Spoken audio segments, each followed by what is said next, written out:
जय गुरु जी संगत जी। वीडियो को लाइक कीजिए, चैनल को सब्सक्राइब कीजिए और बेल आइकन को प्रेस कर दीजिए ताकि आपको लेटेस्ट वीडियो की जानकारी अच्छे से मिल सके। जय गुरु जी संगत जी। गुरु जी का अनंतम अनंतम शुक्राना। गुरु जी के श्री चरणों में कोटि कोटि प्रणाम और गुरु जी की प्यारी प्यारी संगत को जय गुरु जी। संगत जी, आज का सत्संग बहुत प्यारा है, बहुत खास है। गुरु जी की प्यारी और पुरानी संगत का सत्संग है। संगत जी, आज के सत्संग में अंकल ने वो सारी बातें बताई हैं जो आपको अपनी लाइफ में साक्षात ब्लेसिंग्स के रूप में प्राप्त होंगी। संगत जी, आज का सत्संग पुरानी संगत का सत्संग है। संगत जी, अंकल ने सत्संग में इतनी सारी और इतनी प्यारी बातें बताई हैं जो आपके दिल दिमाग पर छप जाएंगी और आपको बहुत सारी गलतफहमियों से दूर करेंगी। आप सभी से रिक्वेस्ट है, सत्संग अंत तक सुने, पूरा सुने, पूरे भक्ति भाव के साथ सुने। मुझे पूरा यकीन है कि आपको बहुत सारी गुरु जी की ब्लेसिंग्स प्राप्त होंगी। आपको अपने कई सारे सवालों का जवाब भी प्राप्त होगा। संगत जी, आज लोहड़ी का पर्व है और आप सभी को इस पावन पर्व की बहुत बहुत बधाइयाँ। मक्की दी रोटी ते सरसों दा साग, नाचेंगे सारे ते बीच लगा के आग, ढोल दी आवाज ते नचेंगे सारी रात, मुबारक होवे लोहड़ी की सौगात। लोहड़ी की लख लख बधाइयाँ, लख लख बधाइयाँ संगत जी। संगत जी, अगर आप भी अपना सत्संग शेयर करना चाहते हैं तो सुंदर लिखावट में हिंदी में ईमेल आईडी और व्हाट्सएप पर शेयर कर सकते हैं, और अगर आप चाहें तो ईमेल आईडी और व्हाट्सएप पे टाइप भी कर सकते हैं। तो चलिए संगत जी, सत्संग शुरू करते हैं। संगत जी, आज हम जिनका सत्संग सुनने जा रहे हैं वो गुरु जी की प्यारी और पुरानी संगत सुरेश अरोरा अंकल का सत्संग है। जय गुरु जी, शुक्राना गुरु जी। सारी संगत को जय गुरु जी। गुरु जी को नमस्कार, सारी संगत को मेरा नमस्कार। संगत जी, ये मेरा सौभाग्य है कि मैं आप सबके साथ मेरी जो जर्नी रही है गुरु जी के साथ वो शेयर करने जा रहा हूँ। संगत जी, 2003 में मैं करोल बाग में अपने अपार्टमेंट में रहता था और उसके बाद हमने अपना नया मकान गुड़गांव में बनाया। संगत जी, हम उसके बाद वहाँ गुड़गांव शिफ्ट हो गए, लेकिन हम पार्शली शिफ्ट हुए क्योंकि हमें लगता था कि अगर हमारा वहाँ दिल नहीं लगेगा तो हम वापस लौट आएंगे। और इसी सिलसिले में संगत जी, मैं अपने brother in law colonel Amitabh uncle के यहाँ गया, जो कि मेरी आंटी के भाई थे, और बातों ही बातों में उन्होंने कहा कि आप गुड़गांव शिफ्ट हो गए हो तो गुड़गांव के पास में हमारे गुरुजी हैं, क्या आप वहाँ पर चलोगे एम्पायर स्टेट में। मैंने कहा कि देखो भाई, हम आर्य समाजी हैं, हम किसी भी साधु संत में विश्वास तो नहीं करते, लेकिन अगर आप कहेंगे तो आपके साथ जरूर चलेंगे। और संगत जी, मैं जाने में इसलिए भी ज्यादा इंटरेस्टेड नहीं था क्योंकि उस वक्त हमारी लाइफ में सब कुछ सेटल था, बच्चे भी मेरे बिल्कुल सेटल थे, हमें कुछ मांगना था नहीं गुरुजी से। लेकिन कर्नल अमिताभ अंकल ने बताया तो हमने कह दिया कि ठीक है चलेंगे। कर्नल अमिताभ अंकल ने कहा कि ठीक है, जिस दिन मैं जाऊंगा उस दिन मैं आपको बता दूंगा, आप लोग सब मेरे साथ चल पड़ना। अब संगत जी, उनका 3-4 दिन बाद मेरे पास फोन आया। वो कहने लगे कि जीजाजी, आज शाम को 7 बजे हम लोग मंदिर चलेंगे। अब संगत जी, मैंने उनसे पूछा कि भाई शाम को ही क्यों जाना है, हम लोग दिन में होकर आ जाते हैं। तो वो कहने लगे कि नहीं भाई, ये मंदिर तो शाम को 7 बजे ही खुलता है। मैंने पूछा भाई ऐसा क्यों? तो वो बताने लगे कि गुरुजी ये चाहते हैं कि सभी लोग अपने काम से निपट कर यहाँ आए, उनके दिमाग में किसी भी प्रकार का कोई टेंशन ना रहे। मुझे लगा कि बड़ा अजीब सा मंदिर है। खैर, हम लोग उनके साथ गए और उन्होंने गाड़ी में हमसे कहा कि जैसा जैसा मैं करूंगा आपको बस वैसा ही करना है। मैंने कहा ठीक है। हम दरबार में पहुंचे। गुरुजी महाराज अपनी गद्दी पे विराजमान थे और जैसे जैसे सब लोग मत्था टेक रहे थे, मैंने भी मत्था टेका। क्योंकि संगत जी, हम लोग दरबार में लेट पहुंचे थे तो हमें पीछे पीछे बैठने के लिए जगह मिली थी। संगत जी, वहाँ पे शबद गुरबानी चल रही थी और आंखें बंद करके ध्यान करके बैठना था। एक्चुअली संगत जी, मुझे और मेरी आंटी को घुटनों में बहुत प्रॉब्लम थी, हम दोनों नीचे नहीं बैठ सकते थे, तो हम भी जल्दबाजी में बैठ जाते हैं अपने आप को एडजस्ट करके। लेकिन संगत जी, जब हम आखिरी में दरबार में से उठे तब हमारे घुटनों में कोई दर्द नहीं था। खैर, हम वहाँ बैठे, चाय प्रसाद आया, हमने चाय प्रसाद ली। अब संगत जी, मैं थोड़ी देर बैठता हूँ, मैं कर्नल साहब से कहता हूँ, कर्नल साहब मंदिर कब चलेंगे? मुझे ऐसा लग रहा था कि इसके पीछे कोई मंदिर है, हम वहाँ पर जाएंगे, अभी यहाँ थोड़ी देर बैठ रहे हैं। क्योंकि संगत जी, हमारे दिमाग में तो छवि होती है ना कि जैसा हमने एक मंदिर देखा है वैसा मंदिर होगा, उसमें भगवान की मूर्ति होगी, पंडित जी होंगे, घंटी बजाएंगे, प्रसाद बांटेंगे, लेकिन वहाँ ऐसा कुछ भी नहीं था। तो कर्नल अमिताभ अंकल ने मुझे कहा कि यही मंदिर है। तो मुझे बड़ा आश्चर्य हुआ। मैंने कहा यही मंदिर है? अब चूंकि वहाँ पर बोलना मना था, कर्नल अमिताभ अंकल ने मुझे बोला कि आप बिल्कुल भी बात मत करो, चुपचाप बैठो। और इतनी ही देर में संगत जी सेवादार आए और उन्होंने फटाफट वहाँ दरिया बिछा दी और हम सबको वहाँ दरी के आसपास बैठने के लिए बोल दिया। और संगत जी, थोड़ी देर में लंगर की थाली आ गई और वहाँ एक साथ 4 लोगों को एक ही थाली में लंगर खाना था। अब संगत जी, हमने लंगर कर लिया, लेकिन मेरे मन में बहुत सारे प्रश्न थे, बहुत सारे क्वेश्चंस थे। मैंने कर्नल अमिताभ अंकल से पूछा कि भाई ये ऐसा कैसा मंदिर है? तो कर्नल अमिताभ अंकल कहने लगे कि भाई बस अब आप देखते जाओ, एक बार आप यहाँ से जुड़ जाओ और 6 महीने तक मैं आपको लाना ले जाना करूंगा। और संगत जी, इस प्रकार से गुरुजी अपनी संगतों से सेवा करवाते थे, कहते थे कि नई संगत को लेकर आओ। संगत जी, कर्नल अमिताभ अंकल हमें 6 महीने तक लेकर आए। जब मैं तीसरे या चौथे दिन दरबार पहुंचा, मैंने गुरुजी को प्रणाम किया तो गुरुजी ने मुझसे पूछा, गुरुजी बिल्कुल पंजाबी बोला करते थे, तो उन्होंने मुझसे कहा की नाम है ਤੁਹਾਡਾ? तो मैंने गुरुजी से कहा कि गुरुजी सुरेश अरोरा। तो गुरुजी कहते, अच्छा गुड़गांव वाले? संगत जी ये सुनकर मैं बहुत शॉक्ड हो गया कि गुरुजी को किसने बताया। अब संगत जी मेरे दिमाग में ये चलने लगा कि यहाँ पर नेटवर्क बहुत स्ट्रॉन्ग है, किसी ने बता दिया होगा गुरुजी को। और जब हम लोग दरबार से बाहर निकले तो मैंने कर्नल अमिताभ अंकल से पूछा कि अंकल आपने क्या मेरे पूरा बैकग्राउंड बता दिया था क्या गुरुजी को? अंकल कहने लगे कि कैसी बातें कर रहे हो, यहाँ तो गुरुजी से बात करना ही मना है, गुरुजी बातें ही कहाँ करते हैं। तो कर्नल अमिताभ अंकल कहने लगे कि ये तो भगवान का नेटवर्क है, ये भी आपको समझ में नहीं आएगा, गुरुजी तो जानी जान है, वो सब कुछ जानते हैं। संगत जी ये गुरुजी का अपना एक तरीका था ये बताने के लिए कि मैं सब कुछ जानता हूँ और तुम ठीक जगह आए हो। और संगत जी जब मैं जाता रहा तो मैंने बड़े बड़े लोगों को वहाँ आते हुए देखा, IAS अफसर आते हुए देखे, मैंने बड़े बड़े पॉलिटिशियंस आते हुए देखे, बड़े बड़ी सेलिब्रिटीज को आते हुए देखा। तो मैंने अपनी आंटी से कहा कि मुझे तो लगता है कि ये तो बड़े बड़े लोगों के गुरुजी हैं, मुझे लगता है कि इनके बीच में हमारा कोई काम नहीं। तो वहाँ सेवादार अंकल ने हमें बताया, हमें समझाया कि गुरुजी के दरबार में बड़े बड़े लोग इसलिए आते हैं कि अगर एक का कल्याण होगा तो वो और भी लोगों को लेकर आएंगे। संगत जी हमारे मन में बहुत सारे डाउट्स थे, संशय थे, बहुत सारे क्वेश्चंस थे, जो धीरे धीरे वहाँ के सेवादारों ने सारे संशय को दूर किया। अच्छा एक चीज मैं और देखता था दरबार में कि गुरुजी अक्सर लेडीज को मौका देते थे अपने हाथ या पैर दबाने के लिए, तो उसका भी मुझे बाद में पता चला कि गुरुजी उनके कष्ट काट रहे होते थे। संगत जी हम लोग पढ़े लिखे लोग हैं, हमारे मन में क्वेश्चंस आना बहुत लाजमी है। मेरे मन में यही था कि लेडीज को ही क्यों ये मौका मिलता है। तो वहाँ के सेवादार अंकल ने हमें समझाया कि लेडीज को इसलिए मौका मिलता है क्योंकि एकमात्र लेडीज ही है जो अपने परिवार के बारे में बहुत सोचती है। अगर वो किसी देवता के स्थान पर जाती है, किसी मंदिर में जाती है, तो खुद के लिए नहीं मांगती, वो अपने परिवार के लिए मांगती है। जो आदमी होते हैं, जो पुरुष होते हैं, वो थोड़े मतलबी हो जाते हैं, वो अपना बिजनेस मांगते हैं, वो अपनी जॉब मांगते हैं, वो अपना अच्छा फाइनेंशियल स्टेटस मांगते हैं। इसलिए गुरुजी का झुकाव इस तरफ था कि अगर कोई लेडीज आएगी तो उसके पूरे परिवार का कल्याण हो जाएगा। संगत जी अभी तक तो हमने ये एक्सेप्ट नहीं किया था कि गुरुजी ईश्वर हैं, परमपिता परमेश्वर हैं, महाशिव हैं, क्योंकि संगत जी हम लोग नए नए गए थे तो हम कैसे मान लेते। लेकिन गुरुजी के अपने तरीके थे संगत जी, वो हमें किसी न किसी तरीके से एहसास करवा ही देते थे। संगत जी आपके साथ एक इंसिडेंट और शेयर करता हूँ। और संगत जी ये जो इंसिडेंट मैं आपके साथ शेयर करने जा रहा हूँ ये बहुत ही जबरदस्त है और ये सिर्फ गुरुजी महाराज ही करवा सकते हैं और कोई करवा ही नहीं सकता। संगत जी जैसा कि मैंने आपको शुरुआत में बताया कि मेरा एक अपार्टमेंट था करोल बाग में, और जब हम गुड़गांव शिफ्ट हुए तो हम 50% ही शिफ्ट हुए थे, क्योंकि संगत जी हमारे मन में डिलेमा था कि हम पूरी तरीके से शिफ्ट होंगे नहीं होंगे, हमें अच्छा लगेगा या नहीं। लेकिन संगत जी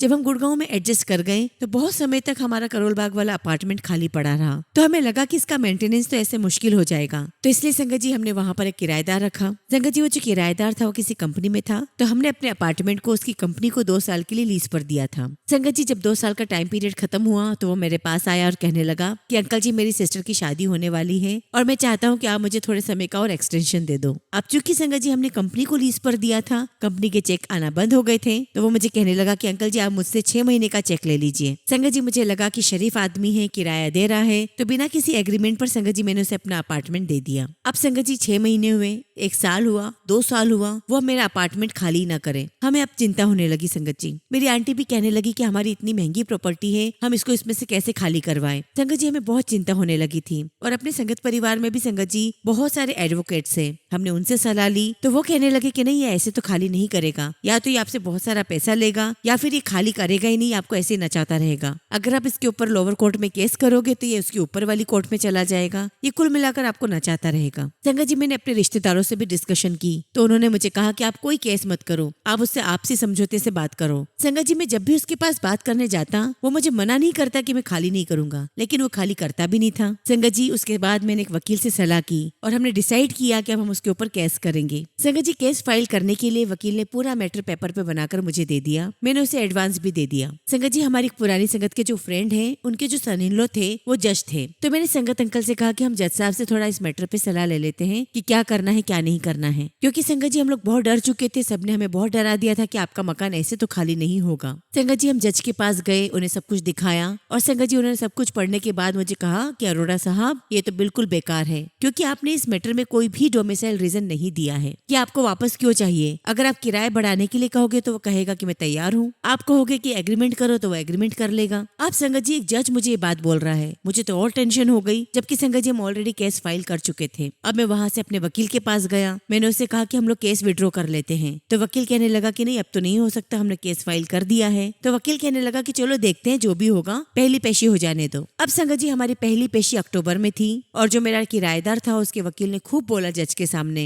लेकिन मेरा वकील चुपचाप खड़ा रहा। फिर दोनों वकील ने आपस में पेपर बदले और जो जज था वो बहुत यंग था। जज ने कहा कि अगली हियरिंग फरवरी में होगी। इस बीच संगत जी हमें 3 महीने का समय मिला। हमने बहुत कोशिश की कि हमें कोई पहचान वाला मिल जाए, लेकिन हमें नहीं मिला। अब संगत जी फरवरी में जिस दिन हमारी हियरिंग थी उस दिन मंगलवार था और उस दिन मंदिर बंद था। मैंने अपनी आंटी से कहा कि मैं तो मत्था टेक कर ही जाऊंगा हियरिंग पर। और संगत जी उस दिन मैंने अपनी आंटी से कहा कि गुरुजी पर हम इतना विश्वास करते हैं, हमने कभी गुरुजी से कुछ भी नहीं मांगा, लेकिन गुरुजी हमारी समस्या का निवारण ही नहीं कर रहे हैं। हमें इतनी टेंशन है, हमारा किराएदार हमारा मकान खाली नहीं कर रहा है, अब हम करे तो करे क्या। संगत जी मेरी आंटी मुझ पर नाराज होने लगी कि आप गुरुजी के बारे में ऐसा कुछ भी मत कहो, जो करेंगे गुरुजी ही करेंगे। खैर संगत जी हम लोग मत्था टेक कर कोर्ट चले गए। संगत जी देखिए कि कैसे गुरुजी आपकी कहाँ कहाँ कैसे कैसे मदद करते हैं। जब हम कोर्ट पहुंचे तो हमें पता चला कि जो हमारा टेनेंट है, जो हमारा किराएदार है, उसका वकील ही नहीं आया। अब संगत जी हमारा नंबर जल्दी आ गया कोर्ट में। हम जज के सामने खड़े थे, मैं था, मेरा वकील था और मेरा किराएदार था। जज ने कहा कि मैं तुम्हें 40 मिनट दे रहा हूँ, तुम लोग आपस में बात करके डिसाइड कर लो, वरना उसके बाद जो फैसला होगा वो मेरा होगा। अब संगत जी हम लोग बहुत घबराए। अब संगत जी मैं अपने किराएदार से बात करने की कोशिश कर रहा हूँ, उसको समझाने की कोशिश कर रहा हूँ, वो मान ही नहीं रहा और वो लगातार अपने वकील को फोन लगाता जा रहा है। वो फोन में बिजी है और मैं मन ही मन उसको बोल रहा हूँ कि तेरे वकील को तो मेरे गुरुजी ने ही रोका हुआ है। खैर उसको समझ में कैसे आती। 40 मिनट बीत गए संगत जी, हम लोग कोर्ट में गए वापस जज के सामने। अब देखिए संगत जी कि कैसे गुरुजी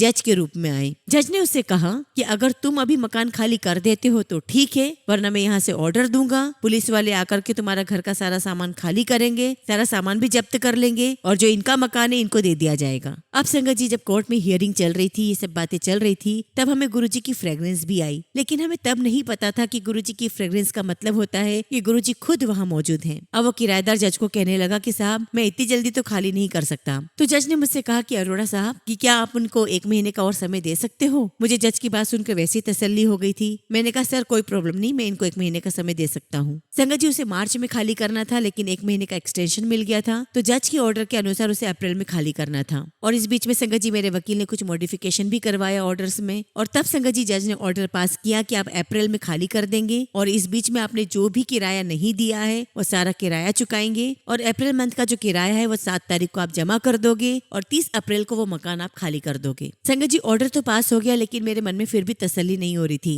मेरे वकील ने मुझे कहा कि पूरा ऑर्डर तुम्हारे फेवर में है, अब तुम्हें तसल्ली क्यों नहीं है। तो मैंने उनसे कहा कि इसका क्या भरोसा, ये अपर कोर्ट में जाकर के स्टे ले आए। तो वकील ने कहा कि जज ने जो ऑर्डर पास किया है उस ऑर्डर के खिलाफ ये कहीं पर भी स्टे नहीं ला सकता, आप बिल्कुल निश्चिंत हो जाओ। और संगत जी गुरुजी महाराज की ऐसी कृपा हुई कि वो जो लड़का था, वो जो किराएदार था, वो 30 अप्रैल के पहले ही यानी कि 22 अप्रैल को मेरे घर आया, सारा किराया मुझे दिया और कहा कि आप अपने मकान का पोजीशन ले लो। और ये सब संगत जी सिर्फ और सिर्फ गुरुजी ही कर सकते थे। और जिन जज के पास हम लोग सलाह लेने गए थे वो भी बड़े हैरान कि 2 ही हियरिंग में इतना अच्छा फैसला हो गया। और संगत जी मेरी आंटी तो बहुत खुश। आंटी कहने लगी देखा मेरे गुरुजी ने क्या किया है, उन्होंने ही हमें बचाया है। एक बार की बात है संगत जी, गुरुजी ने एक सत्संग रखा था, वो किसी के खेत में यानी कि फार्म पे रखा हुआ था और वो सत्संग संगत जी खास तौर पर फौजियों के लिए था। गुरुजी को फौजियों से बड़ा प्रेम था और फौजियों की बड़ी संगत उनके साथ जुड़ी हुई भी थी। तो कर्नल अमिताभ अंकल ने हमसे कहा कि भाई आप भी चलो। तो मैंने कहा हमें तो इन्विटेशन है नहीं, हम कैसे चल सकते हैं। तो अमिताभ अंकल ने कहा कि भाई आप तो हमारी फैमिली के मेंबर हो, आप भी चलो, 12 बजे का टाइम है, 2:30 बजे हम फ्री हो जाएंगे। तो मैंने कर्नल अंकल से कहा कि आज मेरी बहुत इंपॉर्टेंट मीटिंग है हरियाणा के चीफ इंजीनियर के साथ और वो 3 बजे मुझे वहाँ पहुँचना ही पहुँचना है। तो कर्नल अमिताभ अंकल कहने लगे कि भाई आप वहाँ चलो तो सही, अगर आपको नहीं अच्छा लगे तो आप चले जाना। संगत जी हम लोग दरबार में पहुंचे,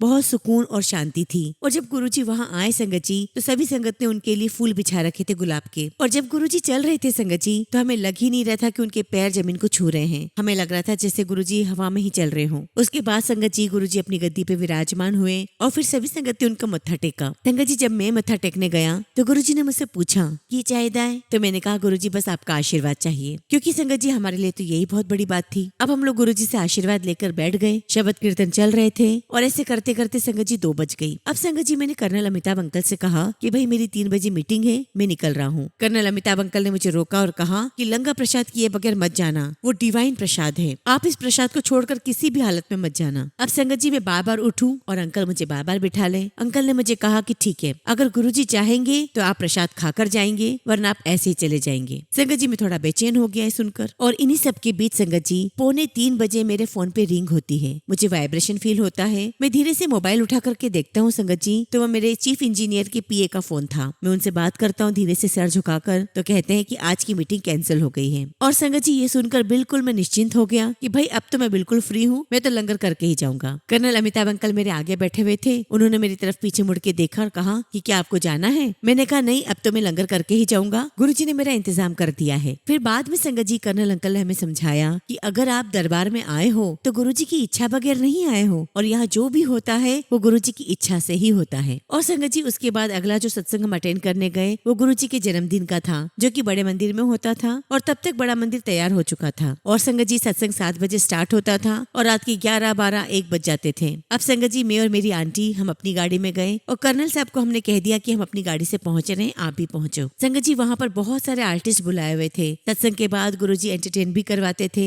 गाना बजाना सब होता था। अब संगत जी मेरी जो आंटी है वो बड़ी गाड़ी चलाने में थोड़ा झिझकती थी, वो छोटी गाड़ी आराम से चलाती थी। तो जब हम लोग वापस रात में निकले, रात के 1 बज गए थे, तो मैंने आंटी से कहा कि देखो रात में सड़कें बिल्कुल खाली है, कोई ट्रैफिक भी नहीं है, ऐसा करो कि गाड़ी आप चलाओ, आपको प्रैक्टिस भी हो जाएगी और मैं पास में बैठा ही हूँ। संगत जी 2005 या 6 की बात होगी और उन दिनों दिल्ली में मेट्रो नहीं बनी थी, सड़कें थी और हम जा रहे थे कार में। वहीं आगे चलकर संगत जी जो एम्पायर स्टेट था वहीं उसके बाहर एक चौकी बनी हुई थी, चेक पोस्ट बना हुआ था। अब संगत जी जैसे हम लोग वहाँ की तरफ मुड़े, आंटी को सामने से पुलिस वाले दिखाई दिए। आंटी घबरा गई। आंटी कहने लगी कि सामने तो पुलिस वाले हैं। मैंने आंटी को समझाया कि घबराने की क्या बात है, अगर वो रोक रहे हैं तो गाड़ी रोक दो। अब संगत जी आंटी ब्रेक लगाए तो ब्रेक न लगे, और संगत जी आंटी के पैर से गलती से एक्सीलेटर दब गया, गाड़ी एकदम से दौड़ने लगी। और तब मुझे लगा कि बस आज तो हम लोग गए। और संगत जी तुरंत ही मेरे मन में बहुत सारे विचार आने लगे कि अगर हमें कुछ हो गया तो हमारे बच्चों को कनाडा में कौन इन्फॉर्म करेगा। पता नहीं संगत जी गुरुजी की क्या शक्ति थी, चेक पोस्ट के बीच में से 4 फुट की जगह में से आंटी गाड़ी निकाल कर ले गई। और संगत जी तभी मैंने हैंड ब्रेक लगाया, और उस वक्त संगत जी आंटी के पास अपना ड्राइविंग लाइसेंस नहीं था। हमने अंदर ही अंदर कार में सीट बदली, क्योंकि संगत जी मेरे पास लाइसेंस था। और इतनी ही देर में संगत जी मोटरसाइकिल पे पुलिस वाले आ गए। अब संगत जी पुलिस वाले आए, बहुत नाराज हुए कि भाई आज तो आप लोगों ने हमें मारने का इंतजाम कर ही लिया था, आपने गाड़ी रोकी ही नहीं, चलिए वापस। संगत जी मेरी आंटी उस समय प्रिंसिपल थी स्कूल की, और वो जो स्कूल था संगत जी वो गुरुजी के आश्रम से 4-5 किलोमीटर दूर ही था। और जब भी कोई एग्जाम की ड्यूटी होती थी वहाँ पुलिस वाले आते थे, तो आंटी काफी लोगों को जानती भी थी। आंटी कार में से उतरी तो पुलिस वालों से कहा कि मैं इस स्कूल की प्रिंसिपल हूँ और आपको लगता है कि मैं ऐसा कोई गलत काम करूंगी। तो पुलिस वाले कहने लगे कि हम ये नहीं जानते, हमने आपको रोका, आपने कार अपनी नहीं रोकी, हमें तो ऐसा लग रहा था कि आज हमारा आखिरी दिन है, और आपकी कार ड्राइविंग भी बहुत डेंजरस थी, जिसकी वजह से हमारी लाइफ खतरे में थी। अब इतने में संगत जी उस पुलिस वाले ने अपने बड़े ऑफिसर को फोन कर दिया, वो भी आ गया। और जब वो आया तो वो दोनों आपस में धीरे धीरे कुछ बात करने लगे। पुलिस का जो बड़ा ऑफिसर था वो हमारे पास आया और हमसे पूछने लगा कि भाई इतनी रात में आप लोग कहाँ से आ रहे हो। तो मैंने कहा कि हमारे बड़े मंदिर वाले गुरुजी का जन्मदिन था, हम उनका जन्मदिन मनाकर लौट रहे हैं। और बस संगत जी इतना बोलना था कि इंस्पेक्टर ने कहा कि अरे वाह, और उसने अपने पुलिस वाले को डांटा कि भाई कैसे कैसे लोगों को पकड़ के लाते हो आप, आपने तो मुझे डरा दिया था, इनको जाने दो। संगत जी ना तो उन्होंने हमसे लाइसेंस पूछा, ना हमारे पेपर्स देखे, और हमें जाने दिया। मेरे मन में बड़ी शांति हुई। मैंने कहा कि वाह आज तो गुरुजी ने बचा लिया। और संगत जी ये एम्पायर स्टेट के ठीक सामने की ही बात है, जहाँ पर रात में रोज चौकी लग जाया करती थी। अब हमारे मन में आया कि जब हम अगले दिन गुरुजी के पास जाएंगे तो उनका शुक्राना जरूर करेंगे। संगत जी हम अगले दिन गुरुजी के पास गए। उन दिनों क्या होता था संगत जी की जो भी नई संगत आती थी तो थोड़े दिनों के बाद उन्हें गुरुजी के ठीक सामने बिठा दिया जाता था। संगत जी उनका ऑरा इतना स्ट्रॉन्ग था, इतना पॉजिटिव होता था, उनकी नजरों में चमक इतनी होती थी, हमें ऐसा लगता था जैसे वहाँ हम बैठे हैं और गुरुजी अपनी आंखों से हमारा एक्सरे कर रहे हो, हमारी स्कैनिंग कर रहे हो। संगत जी हम दरबार में बैठे, लंगर करने के बाद आंटी ने सोचा कि चलो अब जाते समय हम गुरुजी का शुक्राना करेंगे। उस दिन संगत जी संगत भी बहुत आई थी, तो आंटी को लगा कि बस मैं फटाफट जाकर के गुरुजी को शुक्राना कर देती हूँ। जैसे ही आंटी जाने लगी, गुरुजी ने दूर से ही आशीर्वाद की मुद्रा में हाथ उठाया और कहा ठीक है चलो। हम लोग बाहर आए दरबार से, तो आंटी कहने लगी कि गुरुजी से तो मैं बोल ही नहीं पाई, गुरुजी ने मुझे दूर से ही बोल दिया चलो चलो। तो वहाँ एक संगत अंकल खड़े थे, उन्होंने कहा कि आंटी गुरुजी ने आपको आशीर्वाद दे दिया है। क्योंकि संगत जी गुरुजी सब जानते थे, उन्हें सब कुछ पता था कि आपके साथ क्या हुआ है क्या नहीं। संगत जी उस समय हमारे पास मारुति एस्टीम कार थी, तो मैंने अपनी आंटी से कहा कि भाई अब सिग्नल हो गया है, हमारा एक्सीडेंट होते होते रुका है, तो गुरुजी का इशारा हो गया है, हम नई गाड़ी खरीद लेते हैं। अब संगत जी हमने नई गाड़ी ले ली, होंडा सिटी, और हमने सोचा कि इसे तो हम गुरुजी से ब्लेस करवाएंगे। संगत जी हम नई गाड़ी से गए गुरुजी के दरबार में, हम गुरुजी के सामने बैठे, हमने मत्था टेका और गुरुजी के हाथ में मैंने चाबी दे दी और मैंने कहा कि गुरुजी ब्लेस कर दीजिए। गुरुजी ने कहा अच्छा नई गाड़ी ली है, जायश कर। हमें बड़ा आश्चर्य हुआ कि कैसे पता गुरुजी को कि हम जो चाबी दे रहे हैं वो नई गाड़ी की है। और संगत जी जो गुरुजी ने जो गाड़ी ब्लेस की थी उससे मैंने बहुत बहुत समय तक अपने पास रखा। लेकिन ये तो हमारे इंडिया में रूल है कि जो पेट्रोल की गाड़ी होती है वो 15 साल से ज्यादा आप नहीं रख सकते। तो जब मैं कनाडा आया तो उस गाड़ी को मैंने बेच दिया और संगत जी उस गाड़ी को मैंने किसी संगत अंकल को ही बेचा है और आज भी वो गाड़ी उनके पास है। वो खुद गाड़ियों के डीलर हैं और जब मैंने उन्हें बताया कि इस गाड़ी को गुरुजी ने ब्लेस किया है तो वो कहने लगे कि इस गाड़ी को तो मैं भी नहीं बेचूंगा, इसे हमेशा अपने पास ही रखूंगा। अब संगत जी मैं आपको ये बताता हूँ कि गुरुजी आपकी कहाँ कहाँ कैसे कैसे हेल्प करते हैं। संगत जी मेरे एक फ्रेंड है जो कि डॉक्टर हैं, उनके बेटे की एंगेजमेंट थी। उन्होंने मुझे फोन किया कि भाई आपको आना है शाम को घर पर। संगत जी मेरा गुड़गांव में घर है और वो सिविल लाइंस में रहते थे, बहुत दूर था। संगत जी उन दिनों में as a visiting faculty school of architecture में जाया करता था पढ़ाने। संगत जी संडे का दिन था और हम लोग फ्रेंड के बेटे की एंगेजमेंट में जा रहे थे और जो स्कूल ऑफ आर्किटेक्चर है संगत जी वही उसके सामने हम लोग टर्न कर रहे थे कि तभी एक स्कूटर वाला आता है और हमारी कार से बिल्कुल टकरा जाता है धाड़ करके। संगत जी वो स्कूटर वाला नीचे गिर गया, उसका हेलमेट गिर गया, उसका स्कूटर कहीं और वो कहीं और अब मैं सोचूं कि बाप रे अब तो हम बहुत बड़ी मुसीबत में फंस गए, पुलिस केस बन जाएगा। खैर मैं कार से निकला, उन अंकल को उठाया, मैंने पूछा अंकल आपको मेरी कोई भी हेल्प चाहिए तो आप मुझे बताओ। संगत जी वही थोड़ी दूर पे ही पुलिस चौकी थी, वहाँ पर फटाफट पुलिस भी आ गई और संगत जी मैं पुलिस वाले को कन्विंस करने की कोशिश करने लगा कि साहब ये देखिए कॉलेज है, मैं यहाँ पर विजिटिंग फैकल्टी में पढ़ाता हूँ और इस एक्सीडेंट में मेरा कोई फॉल्ट नहीं है, हम तो सही जगह टर्न हो रहे थे लेकिन इनका स्कूटर हमारी गाड़ी से टकराया। संगत जी उस पुलिस वाले के हाव भाव से लग रहा था कि उसे हमारी बात की कोई परवाह नहीं है, वो हमारी बातों को अवॉइड कर रहा था। अब संगत जी मुझे लगने लगा कि मैं अपने फ्रेंड के फंक्शन में नहीं जा पाऊंगा और मुझे पता था कि कसूर तो बड़ी गाड़ी वालों का ही निकाला जाता है। इतने में संगत जी क्या होता है कि मेरी क्लास की 3 लड़कियां वहाँ से निकलती है। संगत जी बड़े आश्चर्य की बात है, संडे का दिन था, कॉलेज बंद था, वो लड़कियां वहाँ से क्रॉस हुई और जैसे ही उन लड़कियों ने मुझे देखा वो तुरंत मेरे पास आई और कहने लगी सर सर क्या हुआ। और उस पुलिस वाले ने देखा कि हम लोग बात कर रहे हैं तो उसको थोड़ी तसल्ली हो गई कि हाँ ये सही कह रहा था। संगत जी कौन करा सकता था, ये तो गुरुजी महाराज ही करवा सकते थे और मेरी कार में हमेशा गुरुजी का स्वरूप होता था। संगत जी एक्चुअली मैं बहुत घबरा गया था अंदर से, मुझे लग रहा था कि इस स्कूटर वाले को कहीं इंजरीज ना हो गई हो, अगर ऐसा होगा तो पुलिस के चक्कर हॉस्पिटल के चक्कर काटने पड़ेंगे। इतने में संगत जी वहाँ से 3-4 लोग निकले और जो स्कूटर वाला गिरा हुआ था उसको देखते ही वो लोग कहने लगे अरे शर्मा जी आपको क्या हुआ। तो वो कहने लगा अरे मेरा एक्सीडेंट हो गया, अब तो मैं गया, मैं मर गया। मैंने सोचा कि अच्छा ये शर्मा जी हैं, मैं इनसे पूछता हूँ कि कहाँ काम करते हैं। और मैंने जैसे उनसे पूछा कि कहाँ काम करते हैं तो उन्होंने मुझे बताया कि पुलिस हेडक्वार्टर में काम करते हैं। बस संगत जी मैंने सुना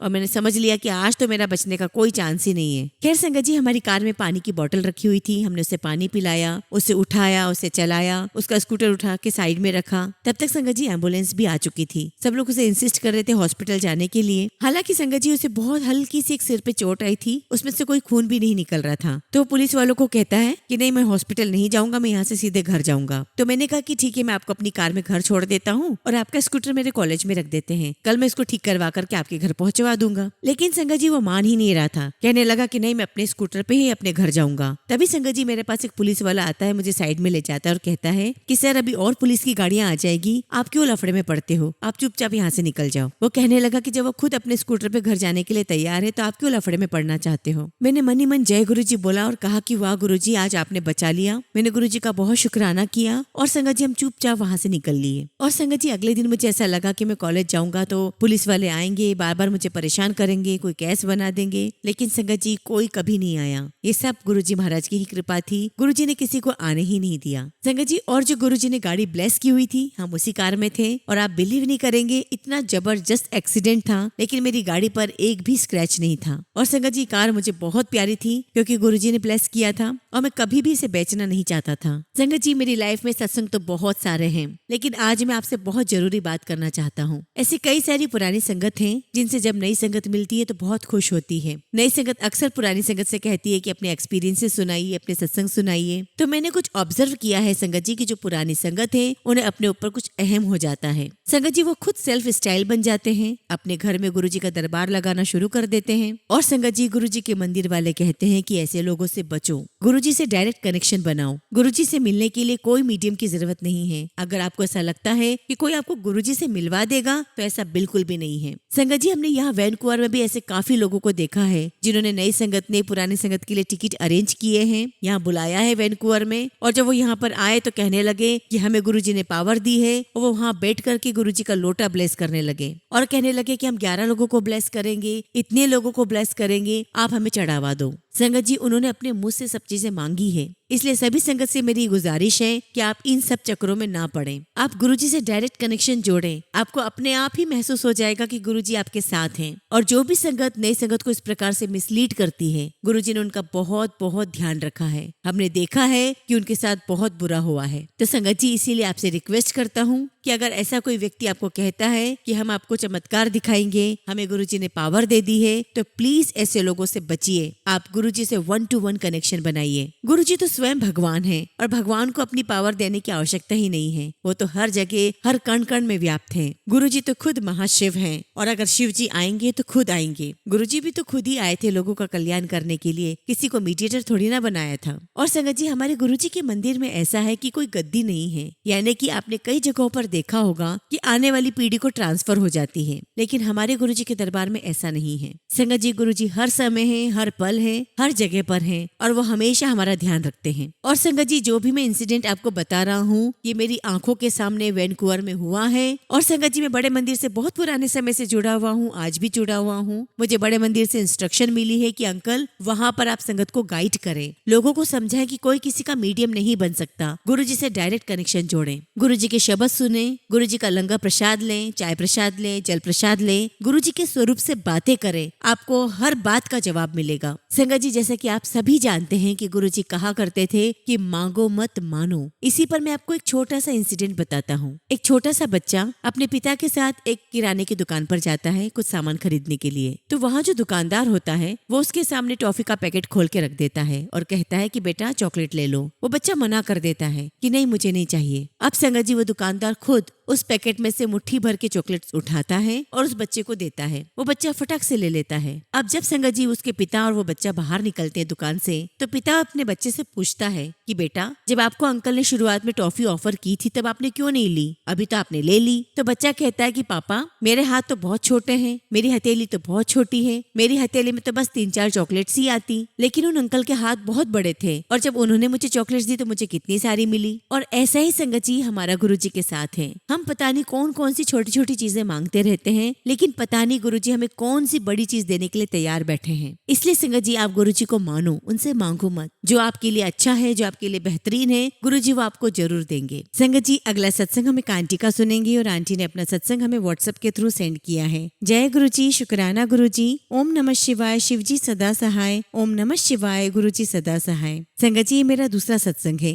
जैसा कि मैंने अपने पहले सत्संग में बताया था कि मैं गुरुजी के साथ 2024 से जुड़ी हूँ। मैंने बहुत सारे चमत्कार महसूस किए हैं जो गुरुजी ने मेरे साथ किए हैं और गुरुजी ने मुझे अपनी उपस्थिति का एहसास कराया है। संगत जी, मैं रोज रात को आप लोगों के सत्संग सुनती हूँ। मुझे बहुत अच्छा महसूस होता है। मुझे लगता है कि इस कलयुग में मेरा सतयुग है। गुरुजी और उनकी प्यारी प्यारी संगत और उनके प्यारे प्यारे सत्संग। संगत जी, जैसे मैंने पहले बताया था कि मैं एक डॉक्टर हूँ और मेरा अपने मरीजों के साथ अक्सर मिलना होता है। संगत जी, मेरे एक मरीज है जिन्हें मैं लगभग 2 साल से ट्रीट कर रही हूँ। उनके साथ मेरा बॉन्ड बिल्कुल परिवार जैसा हो गया है। वो बहुत अच्छे अंकल हैं और बहुत प्योर सोल है। संगत जी, अंकल मुझे रोज सुबह गुड मॉर्निंग का मैसेज भेजते थे। कुछ समय पहले से उनका मैसेज आना बंद हो गया था और मैंने बिजी शेड्यूल होने के कारण ध्यान नहीं दिया। अचानक मुझे परसों एहसास हुआ कि अंकल कहाँ हैं। कोई मैसेज ही नहीं आ रहा, ना ही कोई कॉल आ रहा है। संगत जी, मैंने उन्हें कॉल किया लेकिन उन्होंने नहीं उठाया। मुझे थोड़ा अजीब लगा क्योंकि ऐसा उन्होंने कभी भी नहीं किया था। और संगत जी, जब मैंने उनका व्हाट्सएप पे लास्ट सीन चेक किया तो पिछले शुक्रवार का था। अब संगत जी, मुझे इतना एहसास तो हो गया था कि कुछ तो गड़बड़ है। मैंने उन्हें कॉल किया,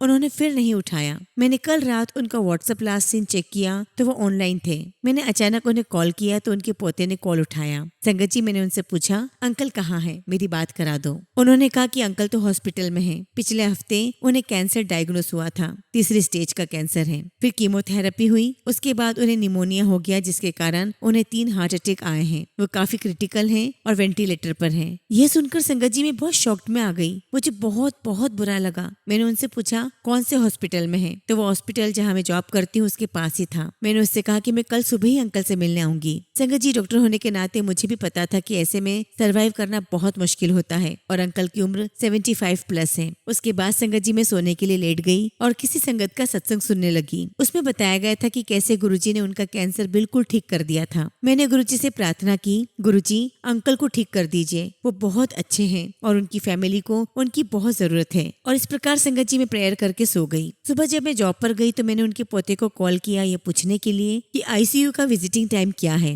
तो उनका पोता रो रहा था और कहने लगा दादाजी नहीं रहे। यह सुनकर संगत जी में बहुत शॉक्ड रह गई। संगत जी में तुरंत हॉस्पिटल भागी। जब मैं वहां पहुंची तो उन्हें वेंटिलेटर से उतार रहे थे और पैक करने के लिए तैयार कर रहे थे। उनकी फैमिली को बोल दिया गया था कि बिलिंग क्लियर कर दीजिए और फॉर्मेलिटीज डन कर दीजिए। यह देखकर मैं वापस आ गई और मुझे बहुत बहुत दुख हुआ। मैं रोई भी और मैंने सोचा कि गुरुजी आप सबकी सुनते हो, मेरी कभी नहीं सुनते। फिर मैंने खुद से कहा शायद गुरुजी की यही मर्जी थी, वो जो करते हैं सही करते हैं। पर संगत जी में बहुत अपसेट थी। रास्ते में आते वक्त सोचने लगी कि काश गुरुजी कुछ मिरेकल हो जाता। शाम को संगत जी मैंने सोचा कि उनके पोते को कॉल करके उनकी वाइफ और उनकी बेटी के बारे में पूछती हूँ कि वह कैसे हैं और मैं घर कब आ सकती हूँ। तो जब मैंने उनके पोते को कॉल किया तो मैंने बहुत दुखी आवाज में रोते हुए पूछा कि आंटी कैसी है। तो संगत जी उनका पोता खुश होकर बोला कि दादाजी रिकवर कर रहे हैं। मैंने कहा क्या? मुझे लगा वो पागल हो गया है, क्या बोल रहा है? तो वो कहने लगा हाँ जी दीदी, आपके जाने के बाद दादाजी की पल्स वापस आ गई थी और डॉक्टर ने कहा शायद उनसे कोई गलत रिपोर्ट बन गई थी